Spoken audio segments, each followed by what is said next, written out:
जनकपुर नाम के गांव में एक साधु रहता था। वह बड़ा ही दयालु आदमी था। वह हमेशा ही अपने साथ बुराई करने वालों के साथ भी हमेशा भलाई करता था। गांव के किनारे एक छोटी सी कुटिया में अकेला ही रहता था।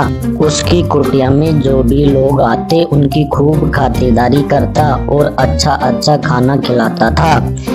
एक बार गर्मियों के दिनों में खूब गर्मी पड़ रही थी और लू चल रही थी। एक आदमी उस साधु की कुटिया के पास से जा रहा था कि अचानक गर्मी के कारण बेहोश होकर गिर पड़ा। अरे ये भला आदमी यहाँ कैसे गिर गया? लगता है ये तेज गर्मी के कारण थककर बेहोश हो गया। मैं इसे अंदर ले जाकर इसकी सेवा करता हूँ ताकि इसे होश आ जाए। साधु उसे अंदर ले जाकर उसे पानी पिलाता है, हवा करता है। तब कुछ देर बाद उसे होश आ जाता है। अरे साधु महाराज, मैं बहुत भूखा हूँ, कृपया मुझे कुछ खाने को दे दीजिए। ठीक है, आप यहाँ आराम करो, मैं थोड़ी देर में आपके लिए खाना बना कर लाता हूँ। कुछ ही मिनटों में साधु ने उस आदमी के लिए खाना बनाकर उसे परोस दिया। अरे साधु महाराज, आपने इतना जल्दी खाना बना दिया? उस आदमी ने ताबड़तोड़ खाना खाया और फटाफट सारे पकवान चट कर गया। वह आदमी एक चोर था जो दोपहर के समय सुनसान देखकर चोरी करने के लिए निकला था। साधु महाराज, आप ये बताइए कि इतने कम समय में आपने इतना स्वादिष्ट खाना कैसे तैयार कर लिया? मेरे पास एक चमत्कारी थाली है। इस थाली की मदद से मैं पल भर में जो भी चाहे खाने के लिए बना सकता हूँ। चोर ने हैरान होकर पूछा, क्या आप मुझे वह थाली दिखा सकते हो? मैं उस थाली को अपनी आंखों से देखना चाहता हूँ। साधु ने दोस्तों, यदि आप अपने देश से प्यार करते हो तो वीडियो को लाइक और चैनल को सब्सक्राइब कर दो। अंदर से थाली लाकर उस चोर के सामने रख दी और थाली से कहा, मुझे केले चाहिए। थाली तुरंत केलों से भर गई। यह देखकर चोर हैरान रह गया और उसके मन में थाली के लिए लालच पैदा हो गया। हे साधु महाराज, क्या मैं आज रात आपकी कुटिया में रुक सकता हूँ? हाँ, आप जितना दिन चाहो रुक सकते हो। रात होने पर दोनों सो जाते हैं। जब साधु गहरी नींद में सो रहा था तो चोर ने थाली उठाई और वहां से चंपत हो गया। अरे अब तो मेरे मौज ही मौज है, जो जी चाहे थाली से मांग लूंगा।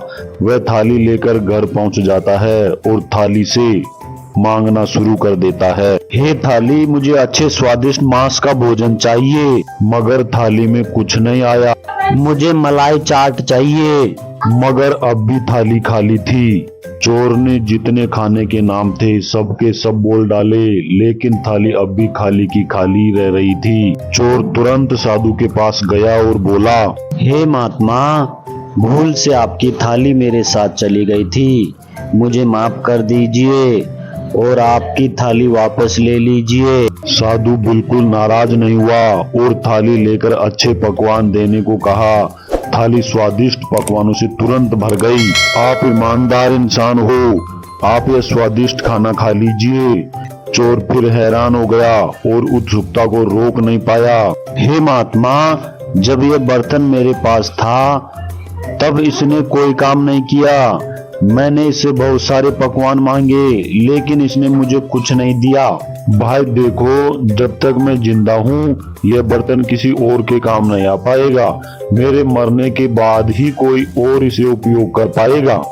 बर्तन के चमत्कार का भेद जानकर चोर मन ही मन बहुत खुश हुआ और सोचने लगा, अब तो मैं इस महात्मा को मार करके बर्तन को काम में लेऊंगा। अगले दिन चोर फिर साधु के घर आया और साथ में घर से खीर बनाकर लाया।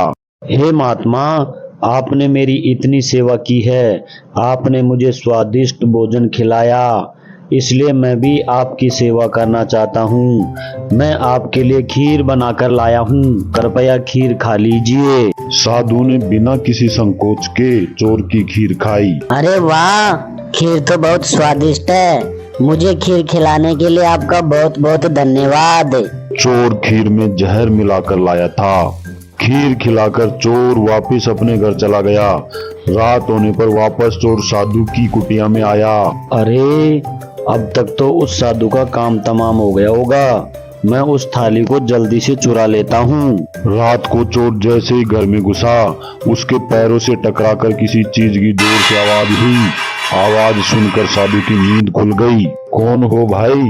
हे महात्मा, आप अभी तक जीवित हो? क्यों भाई, तुमने कैसे सोच लिया कि मैं जीवित नहीं हूँ?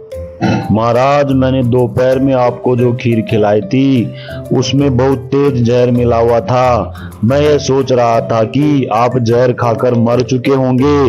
देखो भाई, मैं निस्वार्थ भाव से लोगों की खूब सेवा करता हूँ और सच्ची निष्ठा से भगवान के भजन भी करता हूँ, साथ ही योगाभ्यास भी करता हूँ। इसलिए मुझे यह आशीर्वाद प्राप्त है कि कितना भी तेज जहर क्यों ना हो, मैं उसे आसानी से पचा सकता हूँ। किसी भी जहर का मुझ पर कोई असर नहीं होगा। महाराज, मैं आपको मारकर आपकी थाली का लाभ लेना चाहता था, लेकिन मेरी इच्छा पूरी नहीं हुई। भाई, मैं इसमें क्या कर सकता हूँ? तुम्हारी किस्मत ही अच्छी नहीं है। बोलो, अगर तुम्हें भूख लगी हो तो खाने का प्रबंध करूं? चोर शर्मिंदा होकर बोला। महाराज, मैं आपको धोखे से मारना चाहता था, मगर फिर भी आपने मुझसे नफरत नहीं की। उल्टा आप तो मेरे साथ बहुत अच्छा व्यवहार कर रहे हो।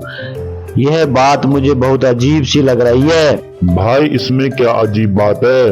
अच्छाई करना मेरी आदत है, बुराई करना तुम्हारी आदत है। तुम बुराई करना नहीं छोड़ पा रहे हो, मैं अच्छाई करना नहीं छोड़ सकता। तुम अपनी आदत से लाचार हो, मैं अपनी आदत से लाचार हूँ। साधु की बात सुनकर चोर बुराई का रास्ता छोड़ देता है। इस कहानी से हमें यह शिक्षा मिलती है कि हमारी परिस्थितियाँ चाहे जैसी भी हो, लेकिन कभी भी अच्छाई का मार्ग नहीं छोड़ना चाहिए।